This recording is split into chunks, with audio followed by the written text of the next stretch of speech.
Aku tidak penting. Di desa ini, orang hanya mengenalku sebagai yang pandai menguliti kambing. Tapi mereka tak tahu, tanganku sudah jauh lebih ahli dari itu. Lembah hitam bukan tempat yang ada di peta. Bahkan jika kau berdiri di tengah desanya, menjerit sekuat tenaga, suara itu hanya akan dipeluk kabut. Di sini, waktu seperti membusuk bersama tanah yang lembab. Tak ada sinyal, tak ada polisi. Hanya ladang jagung, kabut, dan bau bangkai yang selalu bisa kusamarkan dengan bau cengkeh dari dapurku. Hari itu, pendatang baru tiba. Seorang pemuda dengan ransel besar dan kamera tergantung di lehernya. Anak kota pasti, datang untuk cari suasana eksotis. Seperti yang sering disebut di acara televisi. Namanya Bayu, kata Bu Sarti, pemilik warung. Katanya mau menulis buku tentang desa-desa terpencil. Mau tinggal seminggu. Seminggu? Itu lebih dari cukup. Aku sudah membayangkan bentuk tulang rahangnya saat dia masuk ke warung tadi. Tegas, muda, segar, seperti potongan daging yang belum tercemar. Aku menggenggam gagang pisau tua di kantong jaketku. Pisau yang sudah memisahkan lebih dari 20 leher dari tubuhnya. Tajamnya masih menyimpan bau darah. Malamnya aku mengintip dari jendela rumahnya. Rumah kosong bekas milik Pak Dukut yang mati gantung diri 5 tahun lalu. Bayu menyalakan lilin. Cahaya kuning temaram menari di dinding. Aku melihat bayangan tubuhnya bergerak. Sesekali terdengar tawa kecil dari video yang diputar di laptopnya. Aku menahan napas. Rasanya seperti pertama kali jatuh cinta lagi. 15 menit aku berdiri di situ, diam, tak bergerak. Lalu aku pergi, tapi bukan pulang. Aku menuju gudang belakang rumahku, tempat di mana daging dijemur, tempat di mana tulang-tulang dibersihkan, tempat di mana nama-nama mereka kuhapus dari dunia. Pisau tua itu kugosok pelan, masih mengilat. Di lantai ada bekas potongan terakhir. Jari manis dari seorang ibu yang tak pernah ditemukan. Bayu akan menjadi potongan berikutnya. Tapi aku tak bisa terburu-buru. Daging segar harus dipotong dengan sabar. Ia harus dibiarkan nyaman, lalu baru dikuliti perlahan. Aku akan menjadikannya karya terbaikku. Dari jendela kamarku malam itu, aku melihatnya tertidur. Tubuhnya menggeliat di bawah selimut. Tak sadar bahwa ada mata yang menyaksikan setiap gerakannya. Tak sadar bahwa hidupnya hanya tinggal hitungan malam. Lembah hitam akan memakan satu lagi, dan aku akan membuatnya abadi, dalam bentuk yang hanya aku bisa pahami. Bayu tidak tahu, sejak pertama kali dia menjejakkan kaki di lembah hitam, setiap langkahnya telah kucatat dalam benakku. Aku tahu kapan dia keluar, kapan dia makan, bahkan kapan dia ke kamar mandi. Kebiasaannya yang rapi justru memudahkan segalanya. Malam kedua, saat langit mulai menggigil, aku mengetuk pintunya, membawa sebakul singkong rebus dan teh jahe, berpura-pura jadi warga desa yang ramah. Senyumku kutarik sepanjang mungkin, seperti belati yang haus darah. Bayu membuka pintu dengan wajah sedikit terkejut. "Oh, makasih Pak. Panggil saja aku Parman," ucapku lembut. Suaraku kuatur agar terdengar lembut, seperti suara ayah yang siap membelai sebelum menekan keras ketengkuk anaknya. Kami berbincang tentang desa, tentang mitos-mitos yang tak tertulis, tentang suara tangisan bayi di hutan saat malam Jumat. Bayu mencatat semuanya. Tangannya bergerak cepat di atas buku kecil yang selalu dia bawa. Aku perhatikan pergelangan tangannya. Urat-uratnya menonjol. Dagingnya tampak kenyal. Dalam pikiranku, aku sudah membayangkan cara terbaik untuk memotongnya. Tidak boleh langsung ke tulang. Harus lewat daging lunak dulu, seperti menyayat roti hangat. Malam itu dia tertidur lebih cepat. Teh jahe buatanku sudah kupastikan mengandung sedikit akar tidur, bahan alami dari hutan yang biasa digunakan untuk menjinakkan kerbau liar. Lewat tengah malam, aku masuk ke rumahnya. Kunci pintu sudah kutiru sejak sore saat dia pergi memotret sawah. Tak sulit. Pendatang selalu ceroboh. Dia terlelap di ranjang rotan. Napasnya berat, dalam. Bau keringatnya menyatu dengan aroma lilin yang setengah padam. Aku berdiri di sisi tempat tidurnya, mengeluarkan pisau dari balik jaket. Pisau tua itu kembali menggeliat di tanganku, seperti kekasih lama yang merindukan peluk. Tapi aku tidak langsung membunuhnya. Tidak secepat itu. Aku hanya menyayat pelan, satu garis kecil di lengan kanannya. Darah merembes, hangat dan harum. Bayu menggeliat sedikit, tapi tak bangun. Aku menampung setetes darahnya dengan kain putih, souvenir. Pagi harinya, dia bangun dengan sedikit pusing. Luka kecil di tangannya dia kira gigitan serangga. Aku duduk di warung, melihatnya dari kejauhan. Senyumku mengembang. Prosesnya sudah dimulai. Dan malam berikutnya, aku akan mengambil lebih dari sekadar tetes darah. Malam ketiga, aku tak lagi butuh alasan untuk mampir. Bayu sudah mulai terbiasa melihat wajahku. Bahkan sempat bilang, Untung di desa ini ada orang seperti Bapak, ramah dan bisa dipercaya. Percaya, kata yang lucu, kata yang bisa membuatmu tersenyum, bahkan saat gigi-gigimu satu persatu dicabut dengan tang kecil. Hari itu, aku menyempatkan diri mengasah alat. Tang rongsok dari bengkel tua di belakang rumah Pak Rasmin. Karatan, tajam di ujungnya. Seperti lidah orang-orang desa yang doyan bergosip, tapi tak tahu bahwa semua yang mereka katakan bisa kembali dalam bentuk mimpi buruk. Bayu tidur lebih cepat malam itu. Efek akar tidur mulai terbentuk kebiasaan dalam darahnya. Aku masuk lebih tenang, lebih senyap, seperti hantu yang tak perlu membuka pintu. Dia masih mendengkur pelan saat aku mengangkat tang itu dan membuka mulutnya. Napasnya hangat. Bau sisa nasi jagung dan ikan asin. Gigi-gigi putihnya terlihat jelas. Barisan yang rapi, seperti pagar rumah-rumah orang kaya yang tak tahu kapan ajal datang. Ceklik. Suara logam bertemu enamel. Lalu, satu gigi copot, darah menyembur ke lidahnya. Dia menggeliat. Aku menutup mulutnya kuat-kuat dengan sarung tangan kulit. Gigi kedua kutarik dengan lebih cepat. Kali ini dia tersentak. Matanya terbuka sebentar, lalu terpejam lagi. Masih belum sadar penuh. Tenang, Bayu, bisikku. Ini belum apa-apa. Aku hanya mengambil 3 gigi malam itu. Kupastikan lukanya bersih. Aku bukan orang barbar. Setiap daging yang kupotong selalu dengan presisi. Gigi-gigi itu kini ada di toples kecil di ruang belakang, bersama sepasang mata milik penggembala tua dari tahun lalu. Paginya, Bayu berjalan ke warung dengan mulut tertutup. Katanya, jatuh di kamar mandi. Wajahnya pucat, matanya kosong. Tapi belum curiga, belum sadar. Aku menikmati tehku perlahan, sambil membayangkan suara gigi yang patah seperti irama dari neraka. Suara yang hanya bisa dinikmati oleh mereka yang mengerti seni rasa sakit. Malam ini bukan gigi yang akan kuambil, tapi kulit di bawah kakinya, lapisan pertama menuju siksaan yang sesungguhnya. Lembah hitam tak pernah membiarkan orang luar pergi dengan utuh. Setiap luka yang kubuat pada tubuh Bayu, kuberi jarak waktu, supaya dia tak langsung mati. Supaya rasa sakitnya bisa tumbuh perlahan, seperti jamur yang menyebar di dinding lembab. Rasa sakit yang bukan hanya fisik, tapi juga merayap ke dalam pikirannya, mengikis kewarasannya inci demi inci. Malam keempat, dia duduk di depan rumah. Wajahnya penuh kantung mata. Mungkin belum tidur sejak gigi-giginya hilang. Luka di lengannya mulai membiru. Tapi dia masih berusaha tersenyum saat aku menyapanya. Ada yang masuk rumah saya semalam, Pak, katanya. Saya nggak yakin maling, tapi saya ngerasa kayak dilihatin terus. Aku tersenyum. Dia mulai merasa. Tapi belum tahu. Itu yang paling aku sukai. Momen ketika korban sadar, tapi belum bisa membuktikan apapun. Malam itu aku masuk lagi, lebih pelan. Tak kubawa pisau. Hanya alat kecil seperti pinset bengkok dan jarum panjang yang biasa digunakan dukun untuk mengangkat pecahan kaca dari luka. Targetku malam ini, kuku. Satu jari kaki dia kupeluk dengan kain basah, teknik lama agar kulit melunak. Lalu perlahan, kucongkel kukunya dari dasar daging. Bayu mengerang pelan. Tubuhnya menggeliat, tapi masih tak bangun. Kuku pertama terangkat dengan bunyi kecil yang menjijikan, seperti kulit jeruk tua dikupas paksa. Aku mencium darahnya. Masih segar, masih bersih. Korban yang baik selalu menjaga dirinya sebelum dipotong. Kuku kedua lebih keras. Daging di bawahnya sudah mulai memar. Aku tidak buru-buru. Ini bukan pembantaian, ini seni. 4 kuku kaki berhasil kuangkat malam itu. Semuanya kularutkan ke dalam toples kecil berisi cairan pengawet. Di atasnya, kutulis dengan spidol merah. Langkah pertama. Paginya Bayu tidak keluar rumah, tak ke warung, tak terlihat. Tapi aku tahu dia masih hidup. Nafasnya masih terdeteksi dari celah jendela. Sore hari, Bu Sarti datang padaku. Bayu itu makin aneh, Pak. Mukanya pucat, tangannya dingin. Katanya kakinya sakit semua. Aku hanya mengangguk. Mungkin masuk angin, Bu. Malam kelima akan datang. Dan di malam itu, aku tidak akan lagi mengambil bagian kecil. Malam itu, aku akan mulai mengukir dagingnya. Bayu tak keluar rumah sepanjang hari. Dari celah-celah dinding kayu, aku bisa mendengar langkahnya yang terseok, napasnya yang kadang tercekat. Seperti rusa pincang yang tahu dirinya sedang diburu. Tapi ia tak lari karena tak tahu kemana. Dan disinilah peranku, memastikan ia merasa aman di tempat paling mematikan. Malam kelima, aku membawa seutas tali rotan, selembar kain putih, dan pisau yang baru diasah. Tajamnya bisa membelah nadi dengan sentuhan lembut. Tapi malam ini, aku tidak ingin membelah. Aku ingin menggambar. Seperti biasa, akar tidur sudah bekerja di tubuh Bayu. Dia tak melawan. Matanya hanya terbuka setengah. Mulutnya bergetar pelan. Mungkin sedang bermimpi buruk.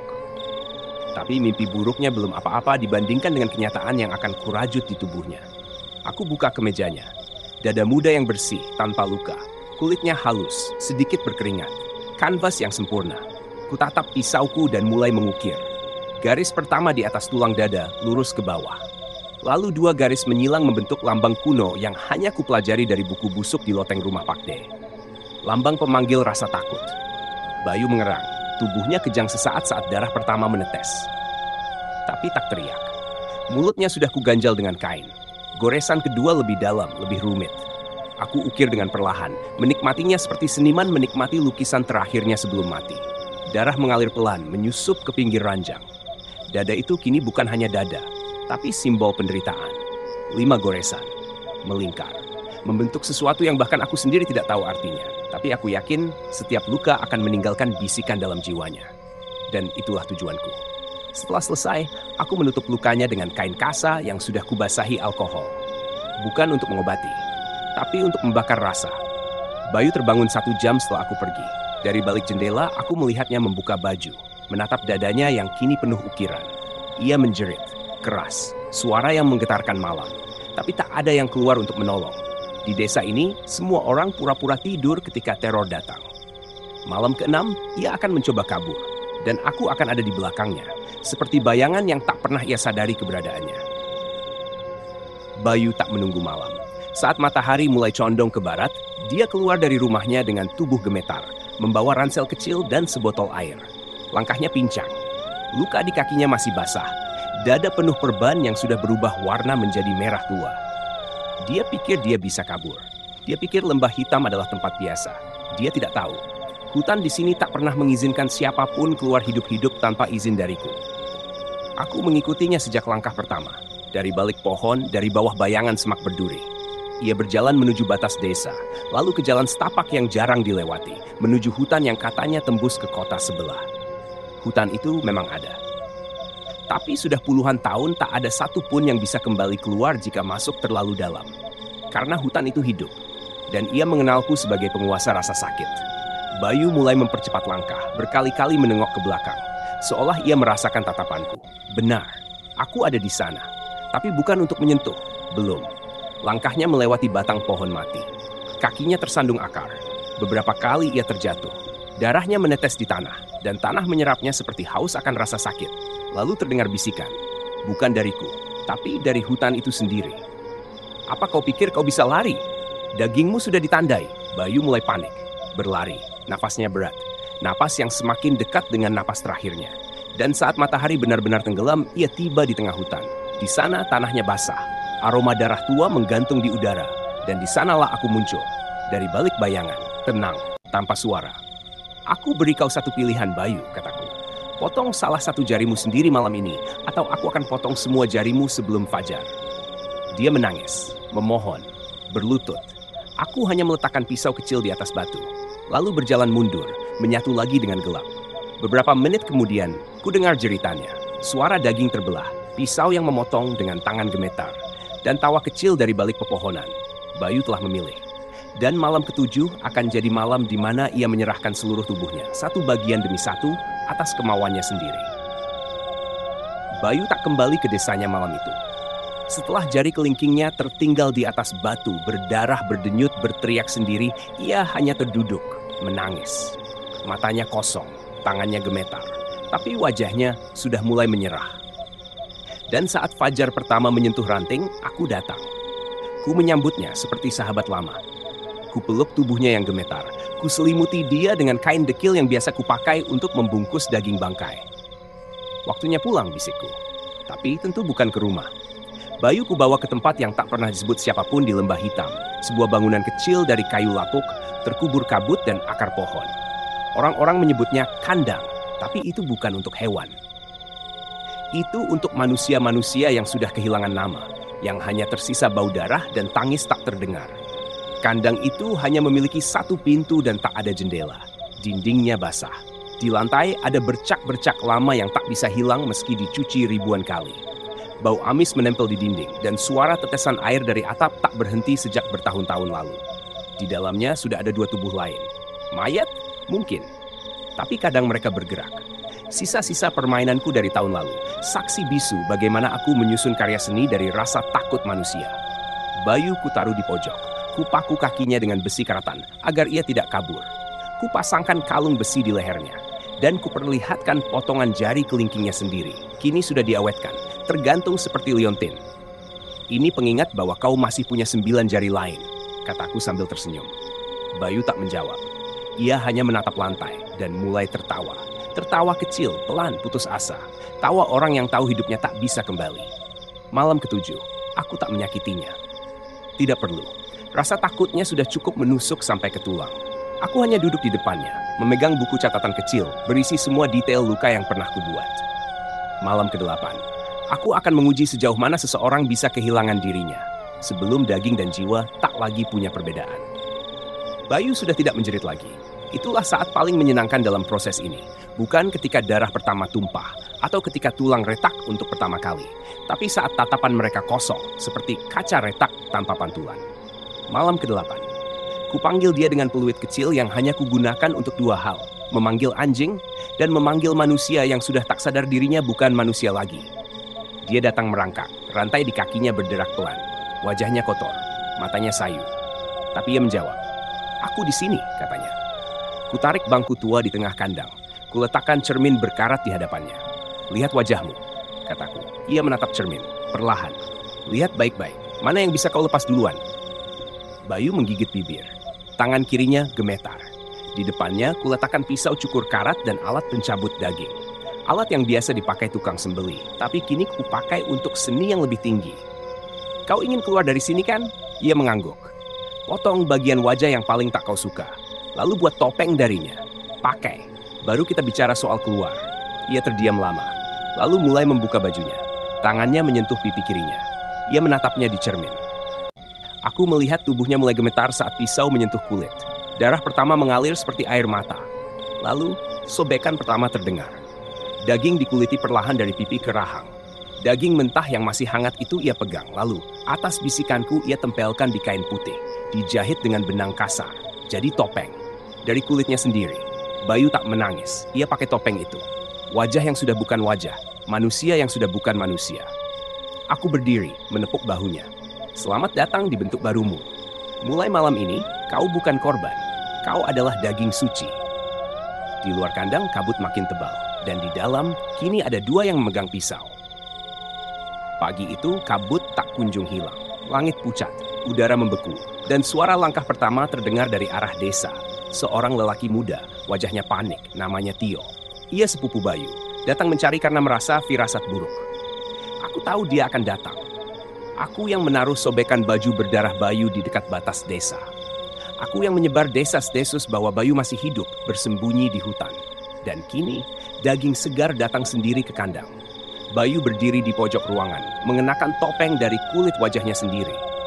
Tangannya menggenggam pisau kecil yang dulu kugunakan untuk menyayat perut anak pertama dari keluarga Wiratama, 5 tahun yang lalu. "Dia datang," bisikku pada Bayu. "Buktikan bahwa kau sudah bukan manusia." Langkah Tio makin dekat. Ia memanggil nama Bayu berulang-ulang. Suaranya gemetar. Ketika ia mendorong pintu kandang, Bayu menyambutnya. Bukan dengan pelukan, tapi dengan tusukan. Tio menjerit saat pisau menancap di pahanya. Ia mundur, terpeleset di lantai licin. Bayu melompat ke atas tubuhnya, mencakar wajahnya, menyayat pipinya seperti dulu aku menyayat wajah Bayu.